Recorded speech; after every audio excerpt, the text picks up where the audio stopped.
একজন স্টুডেন্ট বলতেছে যে কিভাবে পড়াশোনা না করে 6 ডিজিটের চাকরি বাকরি পাওয়া যায়। এটা শুনে আপনার দুঃখময় হাসি আসতে পারে, বাট আমার কাছে মনে হয় যে ওর একদিক দিয়ে ওর লজিক ঠিক আছে। কারণ আপনি এখন কারোর কাছে যদি জিজ্ঞাসা করেন, সে বলবে এখন তো কোডিং করার দরকার নেই, এটা তো হাওয়ায় হয়ে যায়, প্রোগ্রামিং এর উপর নিড নেই। তাহলে টেকনিক্যালি তো আসলে কিছু না করেই 6 ডিজিটের বেতন আসলে পাওয়া সম্ভব। এটা নিয়ে যদি আপনি শুরুতেই বলতেন। থ্যাংক ইউ ভাই। প্রথমে একটা দারুণ একটা প্রশ্ন করলেন আর কি।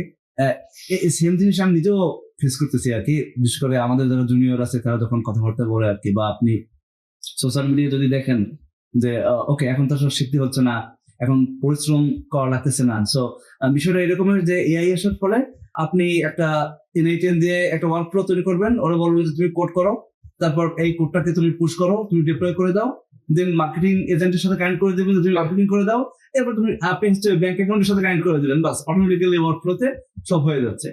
কিন্তু রিয়েলিটি আসলে এটা না। আচ্ছা, রিয়েলিটি একবারে ভিন্ন। আমি এখন যেটা দেখতেছি যে আপনার শেখা কিন্তু আগে থেকে টাফ হয়ে যাচ্ছে।